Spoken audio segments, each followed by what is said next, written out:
nama saya Lucindian Karawijaya, saya dari kelas 12 MIA 2. Pada kesempatan kali ini, saya akan menjelaskan salah satu jenis topologi jaringan, yakni topologi mesh atau topologi jala.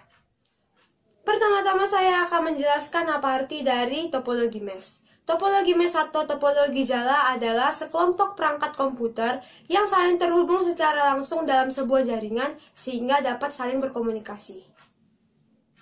Topologi mesh banyak dibuat dan digunakan untuk jaringan berskala menengah yang memerlukan komunikasi antar perangkat yang cepat. Nah, topologi ini juga sering disebut sebagai topologi jala karena bentuk rangkaiannya yang menyerupai jala. Berikut ini adalah gambar dari rangkaian topologi mesh atau topologi jala. Bisa kita lihat pada gambar di samping ini, masing-masing komputer memiliki kabel ganda. Apa artinya? Artinya, masing-masing komputer itu terhubung ke seluruh komputer lainnya. Misalnya, dari ke-6 komputer yang di gambar ini, pasti satu komputer itu terhubung ke 5 komputer yang lainnya. Berikutnya, kita akan membahas kelebihan dan kekurangan dari topologi mesh.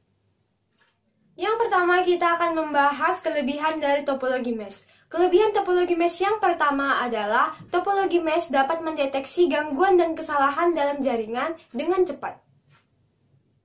Kelebihan yang kedua, keamanan data yang di-sharing dalam jaringan topologi mesh dapat ditingkatkan sesuai kebutuhan. Kelebihan yang ketiga adalah jika salah satu komputer bermasalah, maka komputer yang lainnya tidak akan terpengaruh. Kelebihan yang keempat adalah pada topologi mesh, kita dapat mengirimkan data ke komputer tujuan dengan lebih cepat karena tidak melalui komputer lainnya.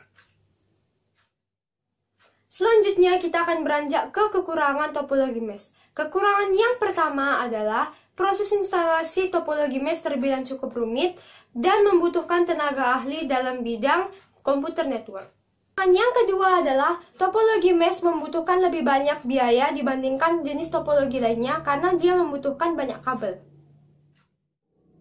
Kekurangan yang ketiga adalah jaringan topologi mesh ini tidak bisa digunakan untuk sehari-hari karena jaringannya ini tidak praktis.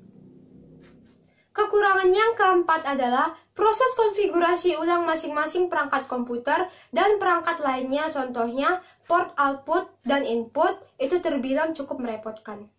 Kekurangan yang terakhir adalah biaya perawatan topologi mesh cenderung lebih besar. Presentasi saya tentang topologi mesh. Saya mohon maaf bila ada kesalahan dalam kata-kata dan terima kasih atas perhatiannya.